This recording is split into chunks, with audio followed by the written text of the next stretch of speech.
mean? Damn, Triple Because OG. been 3 obviously years. you ain't going to court because you was going to court. Triple OG. Every time you go to court, they gonna let us know you going to court. So I can't go to court for immigration if I got an open nah, gun what case, about fool. the gun case, bullshit? I can't go to court for immigration if I got They an will open give gun you case, your gang. time. And I just want to say this to y'all. When they raided my houses and my property, they was asking about Wack. Wack, loose cannon, 600, and his internet. Who that told him that though?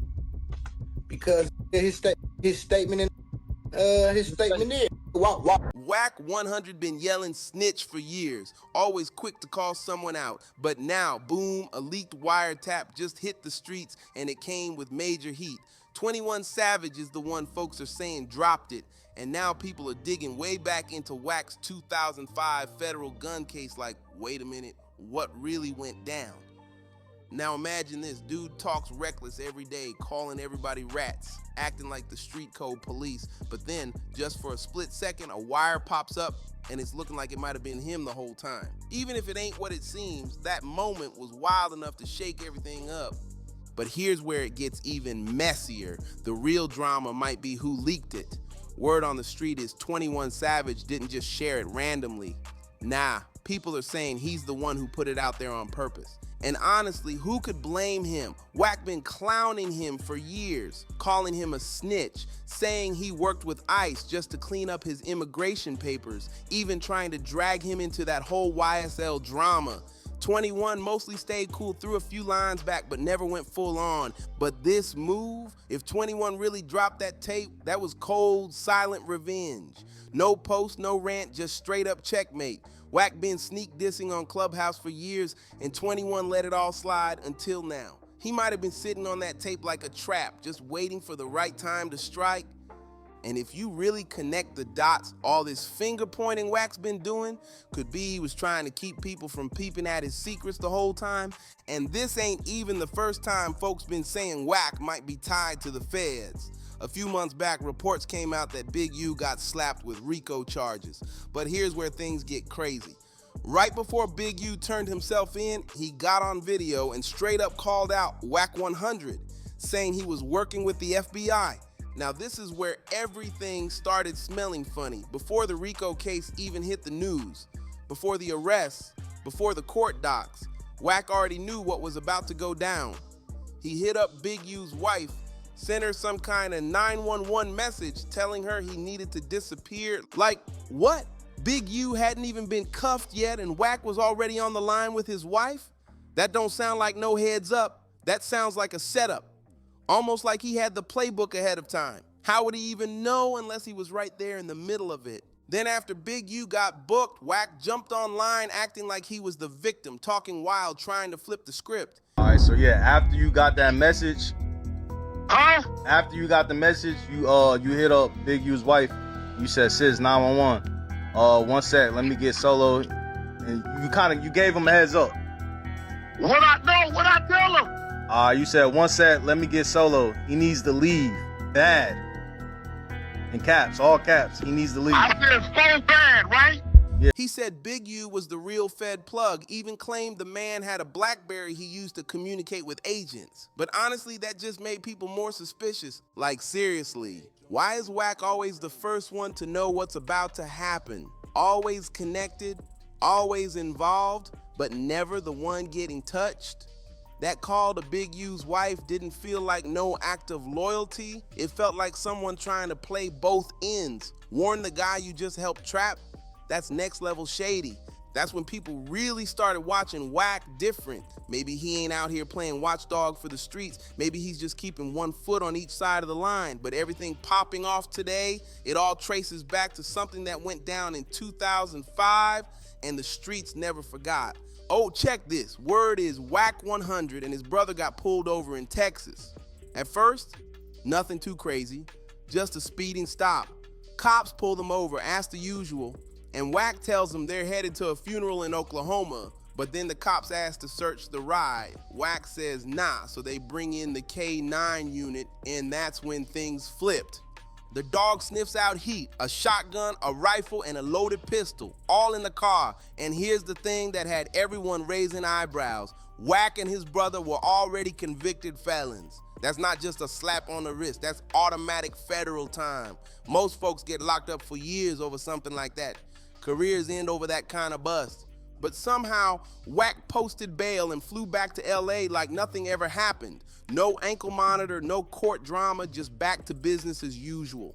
Then it all went silent. 2 whole years, no hearings, no trial updates, zero noise, until out of nowhere, bam, the whole case gets tossed. And not because of weak evidence, not even a technical slip-up. The court straight up said it was dismissed in the interest of justice. That line right there, that don't just pop up in felony gun cases. Anyone who knows the system knows that phrase usually means one thing: somebody gave something up.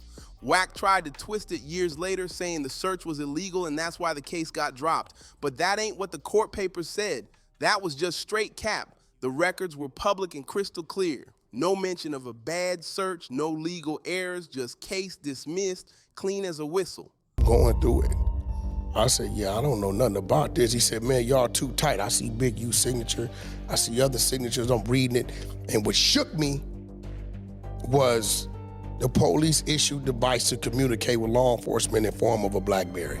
Now you tell me, how does that even happen? And the timing, that's what really makes this whole thing feel shady. Just a couple of years after Wack caught that gun case, his old boss from death row, Suge Knight, started feeling the heat from the feds. According to the Hollywood Reporter, Sugi got hit with a gang injunction. His whole crew got ripped apart. Wiretaps, raids, names getting dropped in paperwork left and right.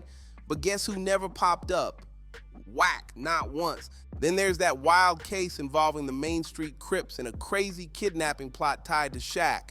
Court docs had transcripts with a dude named Back making calls, leaving messages, getting real active behind the scenes, and a lot of folks been whispering for years that Back was just Wack with a different name. Fast forward to now, Wack 100 is everywhere online, talking like he's the street judge.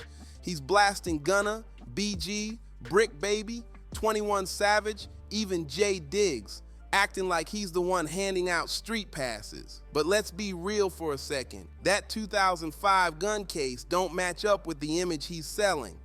3 loaded guns, already a convicted felon, gets pulled over and walks? You don't just slide out of a federal weapons case like that unless you're either unbelievably lucky or you gave up something. And that's the question that's still hanging in the air. What did he trade to walk away so squeaky clean? Then boom, almost 2 decades later, a video pops up and in it people swear they caught a glimpse of a police ID in Wack's possession. That ain't just a coincidence, that brings everything back into focus. Not just the badge, not just the beef, but the mystery that's been floating around ever since that case vanished into thin air. And let's not forget, Wack built his whole persona around one word: snitch. That's his go-to diss. Anytime a rapper gets locked up or cops a plea, he's the loudest one on Clubhouse screaming, "He told." He did it with Gunna, said he had a 2-hour interrogation tape and even threatened to leak it if Gunna didn't confess. He never dropped that Gunna tape, just kept running his mouth like he had the goods. Give you some time, I don't know, 24 hours, 12 hours, 5 hours, 6 hours, 1 hour, I don't know. I'm gonna give you some time though, Gunna, for you to go ahead on and confess. Then he turned around and came for BG too, a man who already did over a decade behind bars. Claimed BG snitched, but there wasn't a single shred of paperwork. Even BG's old cellmate went public saying BG stood tall and never folded. Not once. But Wack, he didn't care. He just kept talking. No receipts, no proof, just noise. And yeah, on the surface, some folks bought it. If you don't dig too deep, you might think Wack's got some kind of street code guiding him. But the real ones, the ones paying attention, they started peeping the pattern. Wack gets loudest when he's trying to cover something up.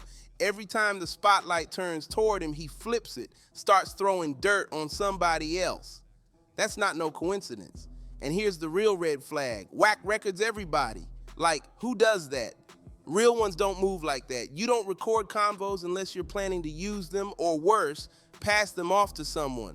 Now people are starting to connect the dots. Some of the same rappers Wack brought on Clubhouse, they ended up catching cases later. Loose Cannon went on there, talked wild, and not long after, boom, he's jammed up. So now folks are asking, was Wack setting people up, getting them to speak reckless while he sat back and let it all go viral? Because once those clips hit the internet, it's only a matter of time before prosecutors come knocking.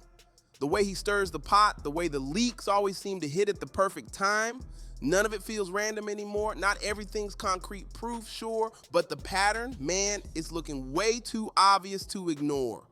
At some point, you gotta step back and look at the pattern. It's all adding up. That leaked video might have lit the match, but the fire been building for years. This didn't come out of nowhere. It started back in 2005 when Wack caught a gun case and somehow walked away clean, no scratches. Then boom, he knew about that RICO before the feds even kicked down doors. Add in the wiretap whispers, the flash of a badge, and the fact he records everybody he talks to, this ain't just messy, it's calculated. And the more folks go back and line up the events, the more it feels like he's been posted up in plain sight this whole time. Cause if all the people he's called snitches were really moving funny, there'd be trails of paperwork everywhere. But guess what? The only name that keeps popping up when cases disappear, when people get exposed, or when the feds are way too informed, is his.